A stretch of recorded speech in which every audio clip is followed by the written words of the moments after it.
think most of us were here last week. I know Wayne wasn't, but his kids were. We went through Psalm 22 and we were a little short on time because we got a late start. So we're just going to continue with getting into some of the details of Psalm 22 after the overview we did last week. And we're going to start with verse 16. This is the verse that's the most controversial because you'll have people argue that it shouldn't say they pierced my hands and my feet, that the Hebrew doesn't have a word there that should be translated as pierced. They say that it actually should say, like a lion, my hands and my feet, that's what's in the Hebrew. And that the Septuagint says something the equivalent of pierced, but the Hebrew text says like a lion. And so, yes. Do you have a Vine's dictionary? No. Have you ever heard of that? No. Anybody? No? Okay. Yesterday, French said that, French Waller, who's in our Bible study, she said that she has a Vine's dictionary, and she said sometimes when you come across words like pierced, that this dictionary gives you the definition of what that is scripturally. Well, there's lots of resources to do that. Are there? Okay. She said you could use Strong's Concordance does the same thing. You can look at concordances or interlinear Bibles and to see the Hebrew and the Greek that are translated and see where else that word is used, get definitions and all that. Yeah, there's lots of online resources for that too. So that's what, on the face of it, these phrases are nothing alike. Why would one be confused for the other, right? Well, in Hebrew, the words are extremely similar. So there's the Hebrew you can see for the word for dug or pierced. It's sort of a more broad than words that are used pierced, like they'll look upon him who they pierced. There's other places that pierced is used. There's different Hebrew words for pierced, but this one is sort of more broadly, can also mean to dig. And there's a word that it means like a lion that is almost identical. The only difference is that last letter is sort of the length of it. So it'd be kind of like, and this could easily be something that a scribe could be, his handwriting might be misinterpreted by the next person. Like in English, we might have a J and an I, these kind of things, one could be mistaken for the other, especially if it makes a different word by that kind of misinterpretation.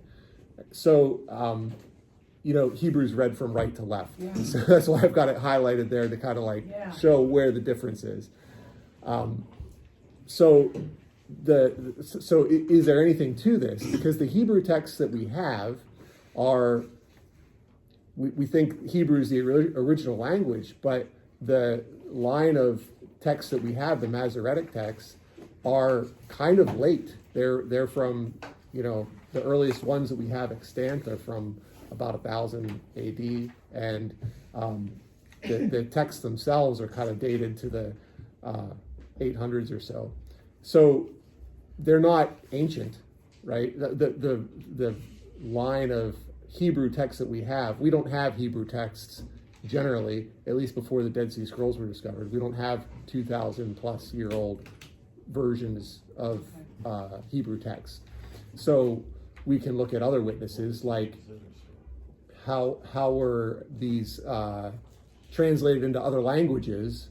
That gives you a clue as to what the Hebrew text said 2,000 years ago, right? If you have a 2,000-year-old translation, that serves as another witness.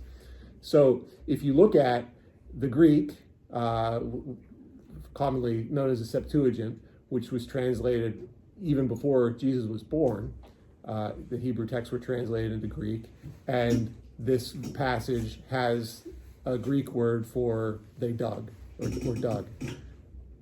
The Latin, which came at about AD 400, also translates it as they dug.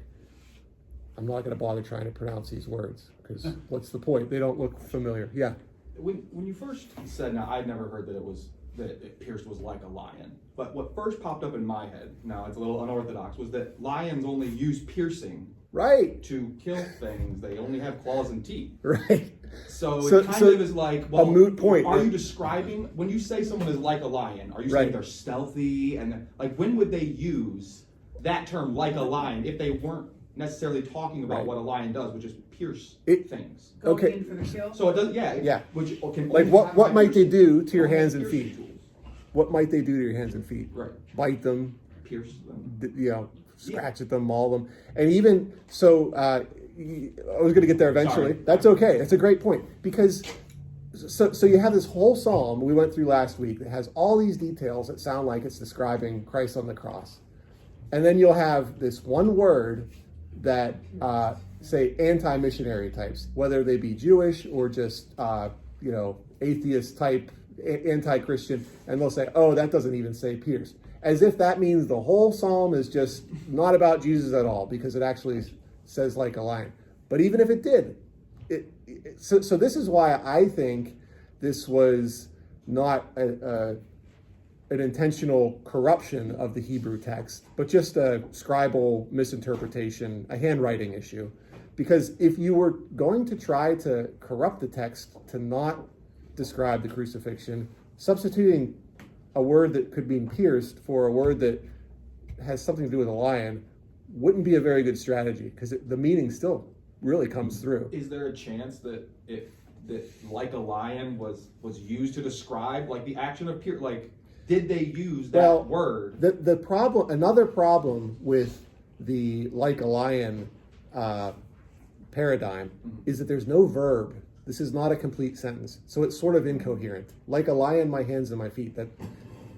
That needs a verb. Now, sometimes words are implied, but those are usually words like what we would have like our verb to be, or something like it or they. Like for instance, they pierced. That's just one word. In Hebrew, they don't have a subject there. But without a verb, even if you get sort of like the more Hebrew, English translations trying to translate the Hebrew, they'll add in words like they mauled or something. They'll add some sort of verb, but there is no verb in the text if you have like a lion there.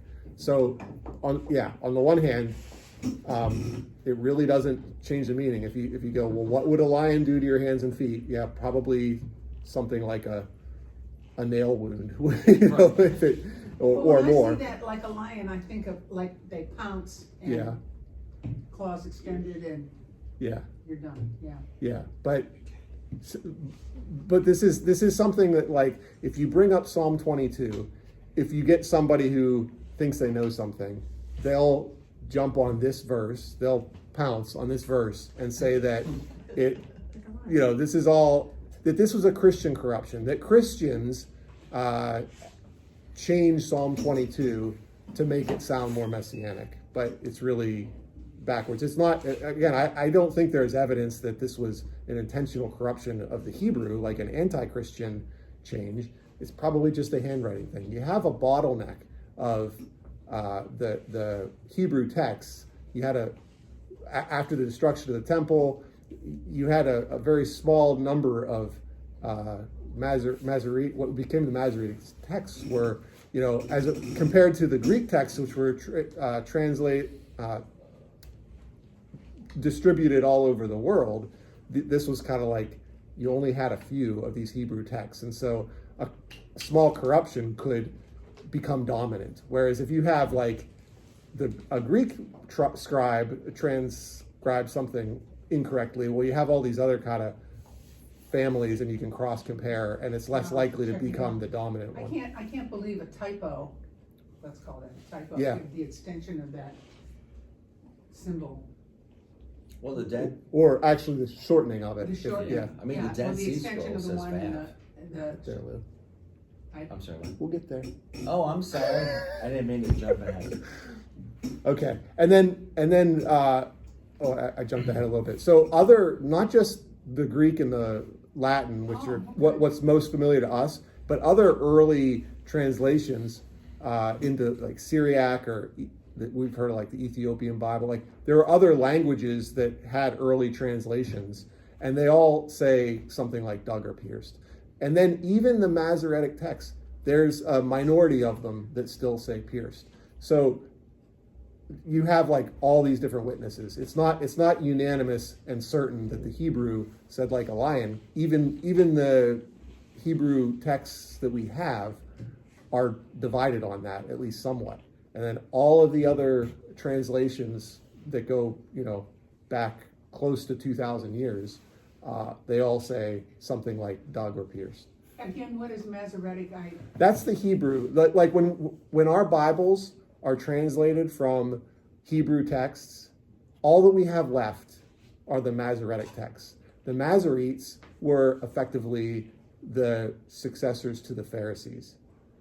So after the destruction of the temple, after the Jews were kicked out of Jerusalem in 130 something, really you got to the point where the only Jews there were, like the Dead Sea Scrolls were kept from a sect called the Essenes. Well, they went away.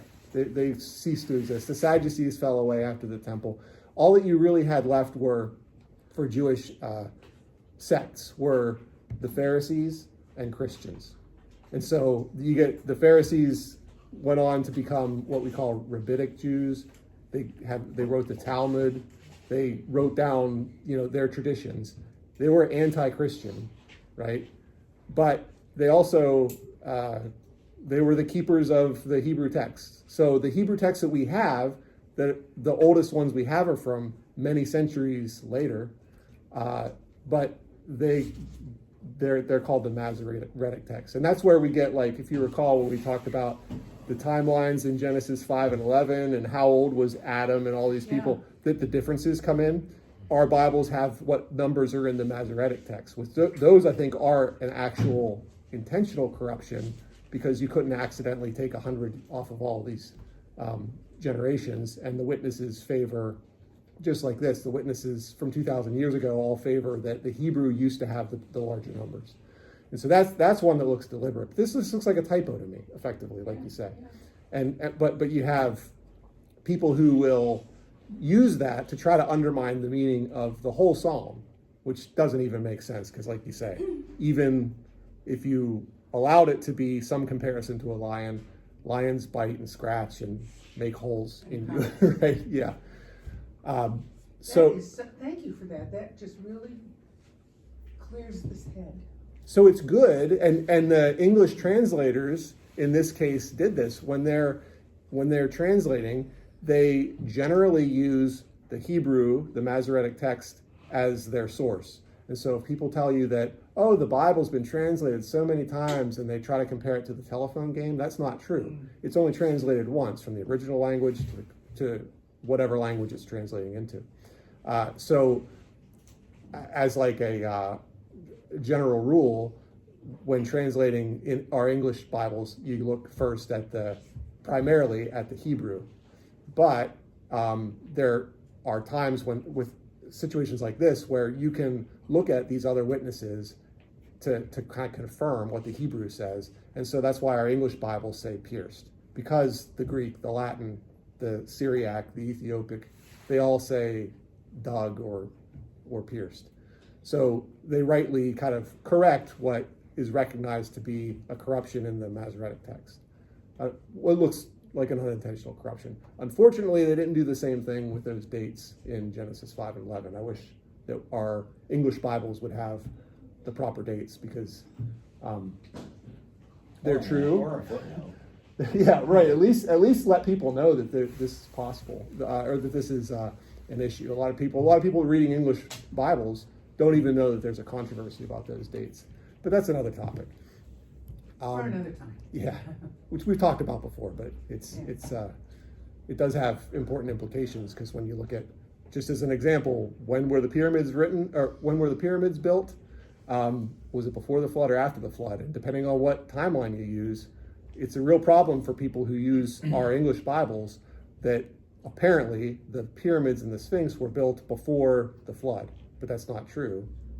The floods actually took place several centuries before the numbers that you'd get if you're on the 6,000 year timeline. So, but again, that's another topic. So another sort of a relatively new witness Lou already mentioned here is the Dead Sea Scrolls.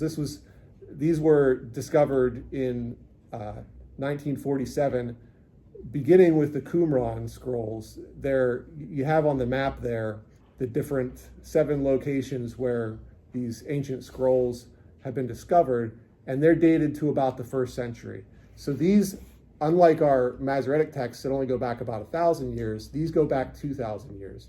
And so this is another really great witness, because we can see what Hebrew texts were 2,000 years ago. And this often acts as sort of a tiebreaker between the traditions that's preserved in the Greek texts, which were already around back then, and what's in the Masoretic text. This will kind of, now you can look at what did the Hebrew actually say 2,000 years ago, and where we have these scrolls. We don't have them for every book, but we have them for a lot.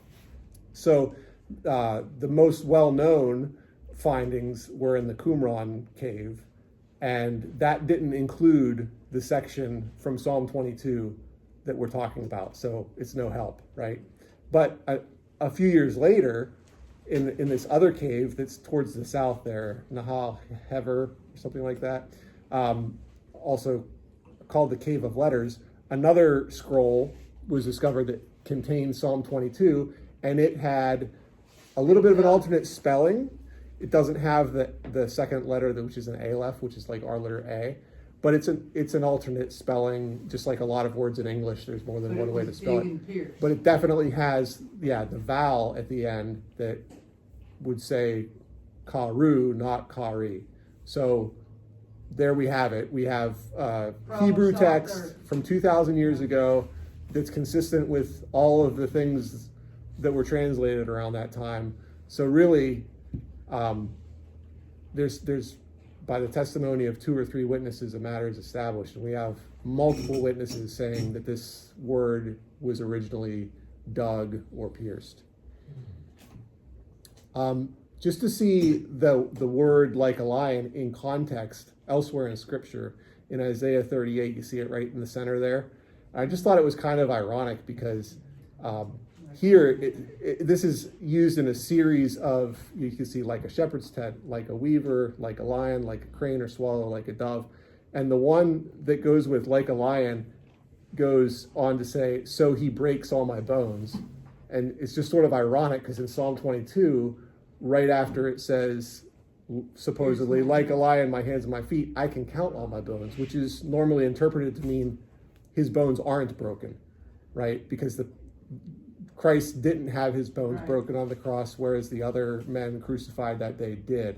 And that was consistent with the foreshadowing that came from the Passover, where they were ordered not to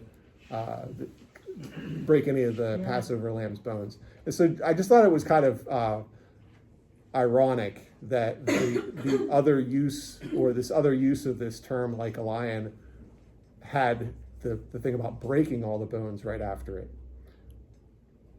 Okay, so So you think that they were referring to the other 2? Or no, it was in just general a strange coincidence that this other place that had that term, like a lion, had it connected with the breaking of multiple bones, whereas in Psalm 22 it came right before an indication that bones were not broken. It's just a kind of Okay. a little bit of a ironic juxtaposition of those 2 passages. So one other argument that the like a lion folks use is that they say, well, Psalm 22 mentions lions multiple times, right? You have there in verse 13, like a raging and roaring lion, they gape at me with their mouths, and at the end, save me from the lion's mouth. And so this would just be another reference to lion, and it would be more consistent with the rest of the psalm and the context than reference to piercing. But if you look at the structure of the passage kind of on the whole, you have another one of these, what seems to be an introverted parallelism, where, in Hebrew scripture, you have a lot of times the same idea repeated twice, and we call those parallelisms, right? Like in verse 12, many bulls have surrounded me, strong bulls of Bashan have encircled me. That's a repeating of the same idea with different words, right? Bulls of Bashan. Yeah, just strong bulls. Bashan, I looked into this.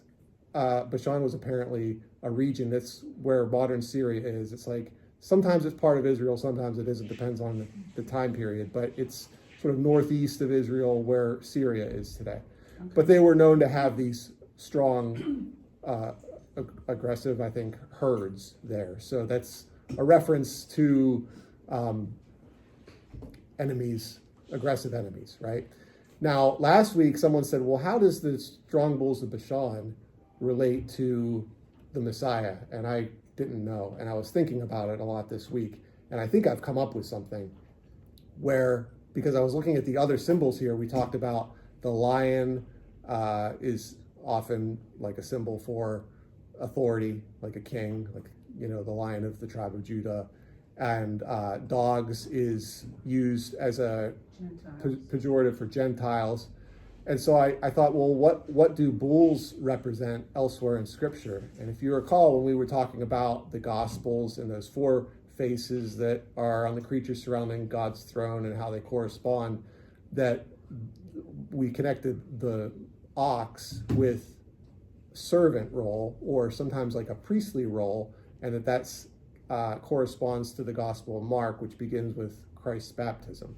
And so if you look at the end there, the bulls parallel to wild oxen, another term, a synonym. So if the oxen are servants or priests, maybe the wild oxen, maybe we're talking at the cross about the priests who were not acting as they should have been, but as aggressors. They were wild oxen, right? The priests who were accusing Jesus.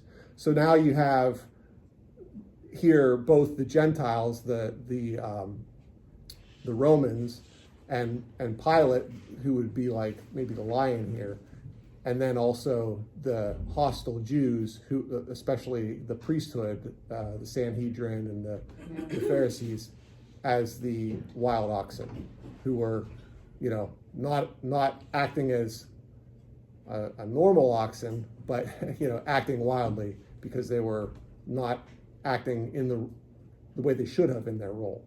So could be. That's your thought on the Gospels and the four faces of the cherubim and all that is really neat. And I know you've covered it before, but it'd be neat to have a handout of that. okay. Because we could go back and say, oh yeah, but we don't, it's hard to remember stuff that you talked about 7 months ago. Okay. I could recap it real quick too, but that's a good don't have to. idea. I'm just saying that But one in particular, because you're like, oh yeah, remember when we talked about this? And I'm like, kind of, but. That's okay. Anyways. So if you look at now this section as a whole, as an introverted parallelism, at the beginning we have mention of bulls, and then the lion's mouth, and then dogs, and at the end, in reverse order, you have dogs, lion mouth, wild oxen. So, and at the beginning, these are laments about these threats, and at the end, it's requests to be delivered from these threats. And so if you follow that pattern, then if anything, pierced or like a lion there would correspond to sword that comes right before dog at the end. And so a sword would pierce, that fits better with that parallelism than a lion, a repetition of lion, because we already have lion. And again, unless you're comparing the lion to the sword, but that would be a little confusing. So that's another sort of structural piece of evidence that pierce would be the appropriate word there rather than lion. So the bulls are the priests, That's my idea. and the dogs are the I mean, I'm not an expert at poetry analysis, but that's what I've come up Yeah, with. that's good. I mean, dogs are Roman. The dogs are the Romans. Yeah, So, yeah. and the lion is the authority. Why are the Romans and the dogs? Because they're Gentiles. We talked last week, we covered that throughout the Bible, dog is used as a pejorative for Gentiles or heathens. So as an example, when the Canaanite woman came to Jesus asking for healing, he said, "It is not good to give the food for the children to the little dogs." You mean that she wasn't Jewish? No, she wasn't. Oh, She was Canaanite.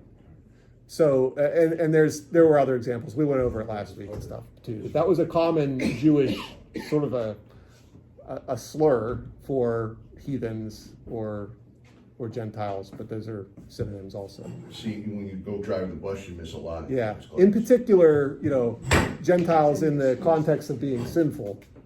That a lot of that kind of changed after Paul, but as like throughout the Old Testament and in the Gospels, heathens, sinners, Gentiles, these terms were kind of used synonymously. How quickly do you get these classes up on YouTube? Sometimes right away, sometimes never. So if Robbie wanted to go and look at I could last week's- make an effort to get it up there. Yeah, it's not up there now. I'm just asking, Or you could email the slides. There you go. no pressure. Yeah, let's make more work. That's no I, work. Just click the class, I was man. I was working on this morning. Like I had to, And you go did get a ready. great job. It's hard. I wish there were more hours in the day Yeah, he did because every week. There was, you got another one today. yeah, he's and gotta I used drive- it. Drove 5 hours to drop the girls off Friday Yeah. and 5 hours today to go pick them up. But it takes a Wow. long time to make the presentations, which takes priority. It takes a long time to edit the videos and Lana. upload them too. Is Lana on? Yeah. Hey, Lana. Okay. So enough about the lions. Let's talk about worms. So in verse 6, we read last week, "But I am a worm and no man, a reproach of men and despised by the people." And this is one that, although for 20 plus years I had been really interested in this psalm, this reference completely went over my head until just in the last year or so that I learned that there was more to it. And so the word for worm here in Hebrew is tolah. And it's a certain type of worm. It's not actually a worm at all. It's an insect. But it's translated as worm often in English. And one example, probably the earliest example, because I think Job is probably the oldest book of our Bible.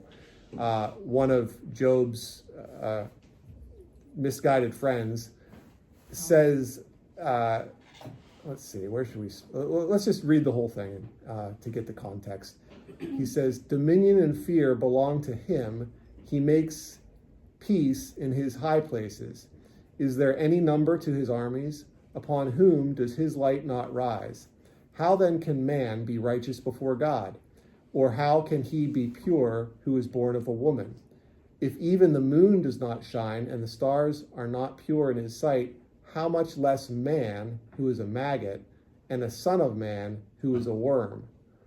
And so that's a parallelism at the end there, like he's repeating it, but you could look at it another way too, because Jesus calls himself the Son of Man. That's his favorite title for himself. And so this looks like this is another potentially a foreshadowing statement that, if you're just reading it in context at the time, it just looks like he's just repeating what was in the line before. But in hindsight, we see the Son of Man being called a tolah worm. Which That's is a- an insect. Right, Okay. it is an insect, and we're going to talk about what it is. But this is just right here. It says, just like in Psalm 22, if you're reading that as when it says "I," that's Jesus talking. He says, "I am a worm." Here in Job 25, the Son of Man is a worm, the same worm, right? But, all right, in context, weren't the quote unquote friends accusing Job of, you must have done something wrong Yeah. because you're in this situation here? Right, What was it? right. And I don't think by any means that this Bildad was doing this intentionally, but the Holy Spirit inspired it to be written this way and puts all kinds of Easter eggs in there for us to discover later. Yeah. So the Son of Man is a tolah. In Jonah chapter 4, you remember the worm yes, that made the yes. tree wither? That worm, It's the same I looked one. it up just because I had a hunch, and sure enough, it was this same worm. And you recall in the Gospels, That worm Jesus, gets around, doesn't he? yeah, Jesus made a tree wither overnight as well, right? Yeah. When the Knowledge. fig tree that wasn't producing Oh, fig fruit, and he made it wither. So there's another Wow. connection there. So here's what these so-called worms look like. Yeah, they're these little red bugs, and these were used. These were also associated with rot. So like when the manna was left the second day, it would produce worms if they collected too much. And this was the kind of worm that it would breed. This same worm. You see tolahim, that's just the plural of that same word. And then again in Deuteronomy 28:39, related to rotting grapes, that the worms shall eat them. And it's tolahim again. Then these were used to make the red dye that was in like the priestly robes, the veil of the temple, Oh, really? and anything that's red, anything that's scarlet or crimson is made from these worms throughout the scripture. So here in Exodus 26:31, you shall make a veil woven of blue, purple, and scarlet thread, and fine woven linen. It shall be woven in an artistic design of cherubim. This is talking about the veil of the temple. Don't look what's in your red M&Ms, man. Yeah, that's true. It's the same thing. Tiny bits and drops of it. So if you look at the Hebrew under, for this word scarlet, you have, I think it's pronounced shani, with tola at, which, so there's two words there, but you see tola in that second word. And so the first word is kind of like the dye, and it's the dye worm. that's made of this worm, right? So yeah, so you have these two words here. Good. The tola is referring to the worm itself, particularly the female, which they extract this red dye from. And then sometimes the word shani is used on its own or together, like it is here, with the tola descriptive. But in either case, the shani is referring to the color or the dye that is this red color. You can see YouTube videos of it. Really? We'll get to part of it. Probably Not just in grind a lot of them, detail. grind Basically, yeah, Yeah, you grind dry them out, Oh, dry 'em out. and then dry them up, put them in water, and it'll make it look like wine. Basically, Sweet. it turns the water into wine when you put these things in. Yeah. So you can see the Latin name is like Cocos ilicis. If I'm pronouncing that right, I don't know, but yeah, it's extracted from the female that produces this red color in particular when it's laying eggs.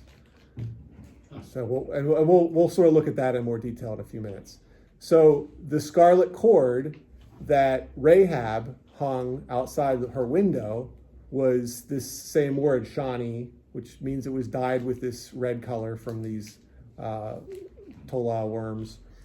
And what did that cord represent? That was salvation for her and her household, right? That was when the Israelites would come back and take over the city, they were going to spare the home that had the red cord hanging in the window. Right, and also down the line, because she was a harlot, that's where they used red lights. Oh, okay. That's where that came from. So, yeah, do you remember the twin sons of Judah, that one of them had a scarlet cord tied around his hand, and then that baby went back in, Yeah. and the other one came out first.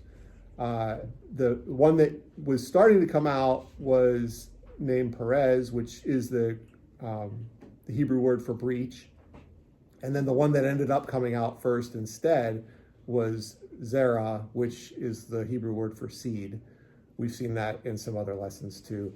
But this scarlet cord, this was one of several examples in Genesis of the of siblings sort of switching places, right?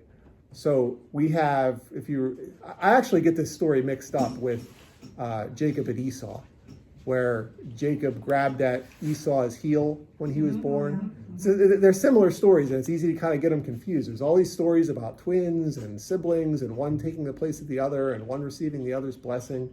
It's kind of weird, right? Like, this is another one of those things that you see an awful lot of this, and you start to, it's sort of a hint, like maybe there's something else going on here that other than just what's on the surface, because you have this recurring theme. So you have Ishmael and Isaac, where Isaac is the younger, but he receives the blessing. You have Jacob and Esau, where Jacob was called the supplanter from birth because he reached out and grabbed his brother's heel, and then later he did supplant his birthright, even though he was the younger. You had Rachel and Leah, and their kind of swap at the wedding. Although in that case it was the older taking the place of the younger. And then here we have Zerah and Perez, and also I guess their cousins Ephraim and Manasseh. That was the one where when they received the blessing, was it Jacob's? Yeah, Jacob switched his hands so that the one that I can't remember which one was which, but the one that was intended to thought to get the blessing. Ephraim was the younger, Manasseh was Yeah, the so older. it was another where the Ephraim younger got the- received the blessing, right? So and Perez ended up becoming part of Christ's lineage, and so all of this can be seen as a symbol for Jesus taking Adam's place in death. You're blowing my mind, man. Yeah, Yeah. Look at this. there you go. You see where I stole this family tree from? Where? KGov. Oh, okay. That's where I learned it, and this is one of the late editions I was doing this morning, and it saved me some time because he already had it all laid out. Because I wanted to get a list of these different things, and it's hard to remember. There's so many I of love them. this. It's so many. I would like a handout of this. All right. Is that, in each case, was it the younger one who got the blessing? The only exception I think is Rachel and Leah, because Leah was the older, and she took the place of Rachel at the wedding. But with the others, it was She all. got blessed in the end. It was all, and that was the only one where they're female too. Maybe there's something to that. I don't know. But all the male swaps are the younger receiving the blessing Yeah. rather than the older. Is Or is that the one where 7 years he had to work? yes, yeah. And then he had to do another 7 too. And so Paul refers to the first man Adam and the last man Adam as Jesus. And in Romans 5 also he goes into more detail about through Adam sin entered the world, and through Christ sin was overcome. Robbie? Yeah, I know this is getting off the subject, but every time I read that story about Leah and Rachel, Yeah. I get really mad at Laban. I mean, Yeah. if It's a I jerk waited move. 7 years Yeah. for a bride and then he gave me something else, I mean, Tom, I'm sorry, but if you did that to me, I'd probably kill you. Oh, there you go. That'll Okay. solve it. And yet, the Messiah came through Leah. That's right. That's She right. was. Mm-hmm. You No, don't wait. get hearing aids. No, Leah through Leah. No, I They forgot. come to Rachel, does he? Or, No, no, Leah. through Well, Leah. let's see. We No, have through Leah. It's through Yes, Leah. when we Oh, studied that, because it's we- significant, right? Yeah, they just. Gene. Yeah, it's. Who was it's Judas? Leah. We studied that in It's secret. Leah. Yeah, Leah was Judah's mom? There you Yeah. go. Okay. Leah was able to have. I was looking to see if children, it's on this Rachel family wasn't. tree. yeah. Yeah. So you know what? It was all for our good. That's right. That Laban was like that That's right. and did that in that moment. Good So things this come to is those for who wait. Leah. Leah wanted to see one of these Jacob bugs was up patient. close. Oh. So Nasty. when these female bugs, their life cycle is such that when they're ready to lay eggs, they climb a tree, or in this case a cactus, or some sort of plant, and they affix themselves to it, and they lay their eggs. They kind of have their protective shell on the outside, and they lay their eggs underneath under the tree, and then when they hatch, the young ones consume the mother, and that's when this they secrete this red gel too for, I don't know if that's partly what they feed on, but they make this red gel. That's when they can harvest this dye, is when they're laying their eggs. And there's a 3-day period where these are red and then they turn white. You see all those white flakes on there? I know, right? So Isaiah 1:18 says, though your sins be like scarlet, which is the word for the dye, that shani, they shall be white as snow. Though they are red like tolah, which is translated crimson, but now that's referring to the bug itself. They shall be They as turn wool. white after 3 days. Yeah, those are the bugs. 3 days. Those white specks. 3 days. Yeah. Resurrection. Yep. They were busy. Isn't that bunch. wild? So here's a Oh, can little. you go back to that a Oh, second, please? Yeah, I was writing. So Tola is the name of the The worm. bug? The worm? and Yeah, you missed it, Shawnee. Gina, when you stepped out. Okay. This is how they use this bug to make all the red dye. All the that they- priestly garments. Anytime you see the word crimson or scarlet, it's talking about the dye that's derived from these bugs. Wow. And the worm in Jonah was one of these, and it made the tree wither. And then Christ made a tree wither. Right. So there's all and Job. I don't know if you were here for this. Job, one of his friends, referred to the Son of Man as one of these worms. And in a parallelism, talking about just man. Man is a maggot, son of man, a tola. Isn't it weird that the red dye in our food comes from a bug too? I can just say that. It does? Best not to think about it. Oh, It's yeah. not this It's a bug, needle. though. It's not this Not bug. this Not this Tola, but yeah. All of our, yeah. You It's would so eat much the cheaper bugs. that way to get it from crushed bugs. That's what gives it that shiny lacquer. Yeah. So let me get this straight. So the mother lays the eggs, Yes. the babies It's worse. are red. The- They get their, They they eat it the secretes mother. it secretes a red thing too. We'll see an image of it But here. then when do they turn white? After 3 days, Who the does? outer The the outer babies? shell of the mother, The outer the covering, turns white. And so we also talk about Jesus being our covering, that his blood is our covering, and that it makes us white. She was. So those, yeah, they have that kind of snowy, wool-like appearance. Oh my Yeah. gosh, and then Oh my. inside is all the Wow. red. There you Yeah. go. That's a So red if they spot, took right? those and they dried them Blood, out, they could Jesus. add it to water. You can see But other it videos looked out there. white yeah. until they smushed it. Right, because the red was inside. The outside, This is Okay. unreal. And those are all the babies of the eggs that. those right? the white is the dead mom. mother, Yeah, that's the mom. So you've got a lot of dead mothers on that plant. right? Yeah. Okay. but it gives its life for The baby. the babies. The babies Right. are They hatch and eat born, the mother. born out of the mother attaching itself, And affixing they to a keep on tree, like so that they will live. And So you there's- squish it and it bleeds, just Yeah. like Christ gave his blood for us. Right. And died. And it'll even leave a red mark on the tree, Hand like a out, sting. hand out. Maybe. All right, I- go on, you got that's 10 it, that's minutes. I don't want, oh, That's that's it. it, That's that's it, it? yeah. Wow. Wow. Isn't that something, Discuss. Mary? Yeah. Well, that is really an amazing thing, and I can't wait for handout. And Good Lord.